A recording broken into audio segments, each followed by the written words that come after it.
Hi friends, ಎಲ್ಲರೂ ಹೇಗಿದ್ದೀರಾ? ದೀಪಾವಳಿ ಹಬ್ಬಕ್ಕೆ ಪ್ರತಿಯೊಬ್ಬರು ಕ್ಲೀನಿಂಗ್ ಶುರು ಮಾಡಿರ್ತಾರೆ. ಮನೆ ಜೊತೆಗೆ ಪಾತ್ರೆ ಕೂಡ ತುಂಬಾ ಕ್ಲೀನ್ ಮಾಡಬೇಕಾಗತ್ತೆ.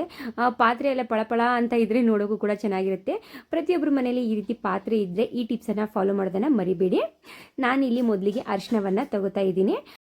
ಅರಿಶಿನ ಹಾಕೋದ್ರಿಂದ ಕಲರು ತುಂಬಾ ಚೆನ್ನಾಗಿ ಪಳಪಳ ಅಂತ ಹೊಳಿತಾ ಇರುತ್ತೆ ಪಾತ್ರೆದು. ಹಾಗಾಗಿ ಅದ್ರ ಜೊತೆಗೆ ನಾನಿಲ್ಲಿ ಉಪ್ಪು, ವೆನಿಗರನ್ನು ಸೇರಿಸ್ತಾ ಇದ್ದೀನಿ.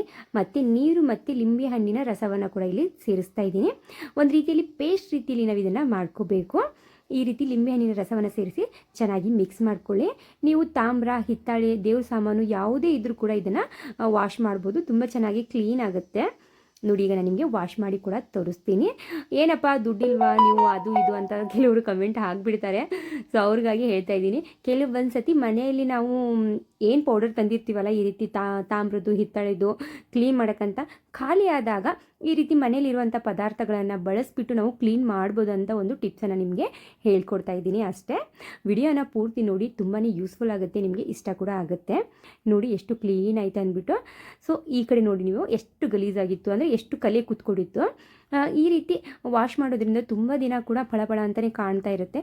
ಕಲೆ ತುಂಬಾ ಚೆನ್ನಾಗಿ ಹೋಗುತ್ತೆ ಬೇಗನೆ ಅಂತ ಹೇಳ್ಬೋದು. ಇದೇ ರೀತಿಯಾಗಿ ನೀವು ದೇವ್ರ ಸಾಮಾನು, ಮನೆ ಸಾಮಾನು ಪ್ರತಿಯೊಂದು ಕೂಡ ವಾಶ್ ಮಾಡ್ಕೋಬೋದು. ಫ್ರೆಂಡ್ಸ್, ನೀವೇನಾದರೂ ನಮ್ಮ ಚಾನಲ್ನ ಸಬ್ಸ್ಕ್ರೈಬ್ ಮಾಡ್ದೇ ನೋಡ್ತಾ ಇದ್ದರೆ ಪ್ಲೀಸ್ ನಮ್ಮ ಚಾನಲ್ನ ಸಬ್ಸ್ಕ್ರೈಬ್ ಮಾಡ್ಕೊಳ್ಳಿ. ಡೈಲಿ ಒಂದು ಕಿಚನ್ ಟಿಪ್ಸು ಅಥವಾ ಇಲ್ಲಾಂದರೆ ಅಡುಗೆ ರೆಸಿಪಿಗಳನ್ನು ನಾನು ನಿಮ್ಮ ಜೊತೆ ಶೇರ್ ಮಾಡ್ತಾ ಇರ್ತೀನಿ. ಪ್ಲೀಸ್ ವಿಡಿಯೋ ಇಷ್ಟ ಆದರೆ ಇನ್ನೊಬ್ಬರು ಕೂಡ ಶೇರ್ ಮಾಡಿ. ಹಾಗೆ ನೀವು ಇನ್ಸ್ಟಾಗ್ರಾಮು, ಫೇಸ್ಬುಕ್ಕಲ್ಲಿ ನೋಡ್ತಾ ಇದ್ದರೆ ನಮ್ಮ ಪೇಜನ್ನು ಫಾಲೋ ಮಾಡೋದನ್ನು ಮರಿಬೇಡಿ. ಫ್ರೆಂಡ್ಸ್, ನೋಡಿ ಇಲ್ಲಿ ಎಷ್ಟು ಚೆನ್ನಾಗಿ ಯಾವುದೇ ಸೋಪ್ ಇಲ್ಲದೇ ಎಷ್ಟು ಕ್ಲೀನಾಗಿ ಕಾಣ್ತಾ ಇದೆ ಅಂದ್ಬಿಟ್ಟು ನಾನು ಹೇಳೋದೇ ಬೇಡ. ಸೊ ನಿಮಗೆ ನೋಡಿದ್ರೆ ಗೊತ್ತಾಗ್ತಾ ಇದೆ ಅಂತ ಅನ್ಕೋತೀನಿ. ನೋಡಿ, ಪ್ರತಿಯೊಂದು ಪಾತ್ರೆ ಕೂಡ ನೀವು ಇದೇ ರೀತಿ ಪಳಪಳ ಅಂತ ಹೊಳಿತಾ ಇರುತ್ತೆ. ಜಸ್ಟ್ ಮನೆಯಲ್ಲಿರೋ ಅರಿಶಿನ ಮತ್ತು ವೆನಿಗರು, ಉಪ್ಪು ಸೇರಿಸಿದ್ರೆ ಸಾಕು. ಕೆಲವೊಂದು ಸತಿ ಲಿಂಬೆ ಹಣ್ಣಂತೂ ಸಿಕ್ಕಾಪಟ್ಟೆ ಚೀಪ್ ಆ್ಯಂಡ್ ಬೆಸ್ಟಾಗಿ ಸಿಗ್ತಾ ಇರುತ್ತೆ.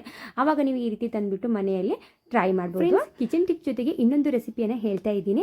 ಸೊ ಇವತ್ತು ನಿಮಗೆ ಇಲ್ಲಿ ತಂದೂರಿ ಟೀಯನ್ನು ಯಾವ ರೀತಿ ಸುಲಭವಾಗಿ ಮನೆಯಲ್ಲಿ ಮಾಡ್ಬೋದಂತ ಹೇಳ್ತಾ ಇದ್ದೀನಿ. ಮಣ್ಣಿಂದು ಯಾವುದಾದ್ರೂ ಪಾತ್ರೆ ಇದ್ದರೆ ಚಿಕ್ಕದಾಗಿ ಈ ರೀತಿ ಪಾತ್ರೆಯಲ್ಲಿ ಇಟ್ಕೋಬೇಕು. ನಂತರ ಇದಕ್ಕೆ 1 ಕಪ್ ಆಗೋಷ್ಟು ನೀರು, 2 ಕಪ್ ಆಗೋಷ್ಟು ಹಾಲನ್ನು ಸೇರಿಸ್ತಾ ಇದ್ದೀನಿ.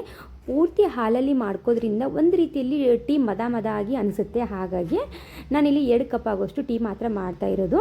2 ಟೀ ಸ್ಪೂನ್ ಆಗೋಷ್ಟು ಟೀ ಪೌಡರನ್ನು ಸೇರಿಸ್ಕೊಂಡು ಚೆನ್ನಾಗಿ ಒಂದು 10 ನಿಮಿಷ ಇಲ್ಲಿ ಕುಕ್ ಮಾಡ್ಕೋತಾ ಇದ್ದೀನಿ. ಇದು ನೀರು ಹಾಕೋದ್ರಿಂದ ನಾವು ಕುಕ್ಕಾಗಿ ಹಾಲು ಕೂಡ ಗಟ್ಟಿಯಾಗುತ್ತೆ, ಟೀ ಕೂಡ ಚೆನ್ನಾಗಾಗುತ್ತೆ. ಸ್ವಲ್ಪ ನೀರು ಮಿಕ್ಸ್ ಮಾಡಿನೇ ಟೀ ಮಾಡ್ಕೋಬೇಕು. ನೋಡಿ, ಈಗ ಇಲ್ಲಿ ಚೆನ್ನಾಗಿ ಕುಕ್ಕಾಗಿದೆ. ಈಗ ನಾನು ಇದಕ್ಕೆ ಸಕ್ಕರೆಯನ್ನು ಸೇರಿಸ್ಕೊತಾ ಇದ್ದೀನಿ. ನಿಮಗೆ ಸ್ವೀಟ್ ಜಾಸ್ತಿ ಕಡಿಮೆ ನೋಡಿಬಿಟ್ಟು ನೀವು ಸಕ್ಕರೆಯನ್ನು ಸೇರಿಸ್ಕೊಳ್ಳಿ. ಚೆನ್ನಾಗಿ ಮತ್ತೆ 1-2 ನಿಮಿಷ ಕುಕ್ ಮಾಡಿಕೊಂಡ್ರೆ ಸಾಕು. ನಮ್ಮದಿಲ್ಲಿ ತಂದೂರಿ ಟೀ ರೆಡಿ ಆಗುತ್ತೆ.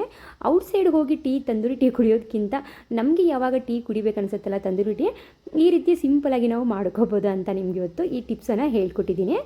ಇದ್ರ ಜೊತೆಗೆ ನಾನು ಇಲ್ಲಿ ಖಾರ ಚುರುಮುರಿ ಕೂಡ ಹಚ್ಚಿದ್ದೆ. ಸೊ ಅದ್ರ ವಿಡಿಯೋ ಹಾಕಲಿಲ್ಲ, ತುಂಬ ಲೆಂತ್ ಆಗುತ್ತೆ ಅನ್ನೋ ಕಾರಣಕ್ಕೆ.